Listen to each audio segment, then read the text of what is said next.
Bonjour, toujours Monsieur Mohamed Berzin qui est avec vous. Aujourd'hui, on va expliquer le passage d'un nombre fractionnaire à une fraction impropre. Ça veut dire quoi dans un langage très simple? Ça, c'est un nombre fractionnaire. Un nombre fractionnaire est toujours composé d'un entier et une fraction. Alors, le passage d'un nombre fractionnaire à une fraction impropre, c'est-à-dire c'est toujours le numérateur est le plus grand que le dénominateur. Alors, pour ce faire, c'est facile. Donc, il suffit de multiplier ça fois ça. Donc, le dénominateur ici fois l'entier. 4 fois 5, ça donne 20. Donc, ça, c'est une multiplication. Et ça, ensuite, on lui rajoute le 3. Donc, 4 fois 5, donc on peut l'écrire ici 4 fois 5, 4 fois 5, on va faire 4 fois 5 plus 3 pour trouver le numérateur. Donc 4 fois 5, ça donne 20. 20 plus 3, ça donne 23.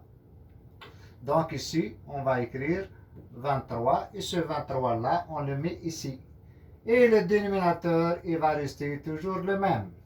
Donc, ça veut dire que ce nombre fractionnaire-là, je viens de l'écrire sous forme d'une fraction impropre, c'est-à-dire sous forme d'une fraction. Pourquoi on l'appelle impropre? Parce que le numérateur est plus grand que le dénominateur.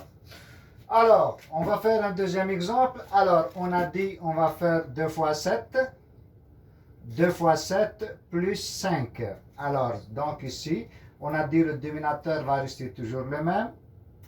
Donc, et pour trouver le numérateur, on fait 2 fois 7. 2 fois 7, ça donne 14. Donc, 2 fois 7 plus 5. Donc, alors, 2 fois 7, ça donne 14. 14 plus 5, ça donne 19. Et ce 19-là, on va le mettre ici. Et on vient de trouver notre fraction impropre. De la même manière, donc ici, si je veux transformer ce non fractionnaire en fraction, donc, alors, on fait ça fois ça. Donc, plus ça pour trouver le numérateur. Donc, le dénominateur, on a dit, il va rester toujours le même. Donc, le dénominateur, ça reste 9. Alors, je fais 9 fois 5, 45. 9 fois 5, 9 fois 5, ça me donne 45. Plus 2, ça me donne alors 47. Et ce 47-là, donc, on va l'écrire ici. Donc, j'espère que cette vidéo a été très claire pour vous et que tout le monde maintenant est capable de faire le passage d'un nombre fractionnaire à une fraction propre. Alors, n'oubliez pas de vous abonner à ma chaîne et de me soutenir avec des likes.